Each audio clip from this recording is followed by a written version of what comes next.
How often did you talk to Michael? We spoke to him not that much during rehearsal, but we last saw him May 14th. Do you know how long he'd been given propofol? Well, see, with This Is It, there was a lot of footage that was taken out that no one saw, and because that was the edit before the edit. And it's just that so much went on. So much went on. And is that footage damaging? I mean, do you see a guy, in a bit of a daze, a bit of a zombie? I mean, what is the stuff we didn't see? Well, things that we've noticed, and this is why the defense is going to try to paint my brother out to be a drug addict, and he was very dependent on drugs, and it's not true, because how can someone be dependent on drugs? And it's just 2008, he was dancing 4 hours a day, and he had a 5-year plan of starting a new life. And well, let me throw something to you about this. I know somebody who's a very famous TV star, very famous, one of the biggest stars in the world, who's a friend of mine, who takes sleeping pills every night to sleep because he finds the adrenaline is just too much going on. Been doing it for years. That is a form of addiction.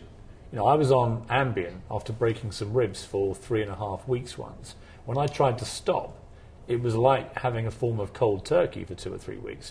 These are strong drugs. Propofol is significantly stronger than anything that this friend of mine takes or that I was taking that time. So if Michael was getting this stuff over a regular period of time, he could still be performing perfectly well. But as you say, underneath it, the damage would be pretty intensive, I would say. But that's the question. Michael has always had an anesthesiologist around him when he was taking things. Someone who knew. Whether I knew whether someone who knew about the process Yes. of knocking somebody out for the purposes of sleep. Yeah, plus he's lived all this time doing Demerol and sleeping pills and also pain pills, but the symptoms from propofol, it's like no one knew that he was, well, the public didn't know that he was complaining about his body, one side being an ice cube, another side being very warm.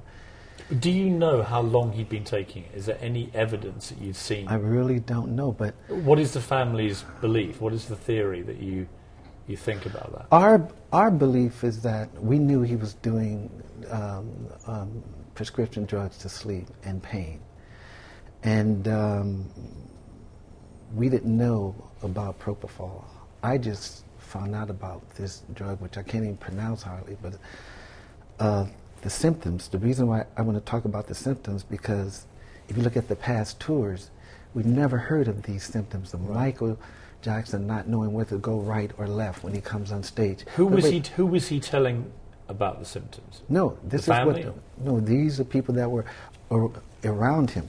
Him not being able to lift himself out of what, 5-pound prop or something.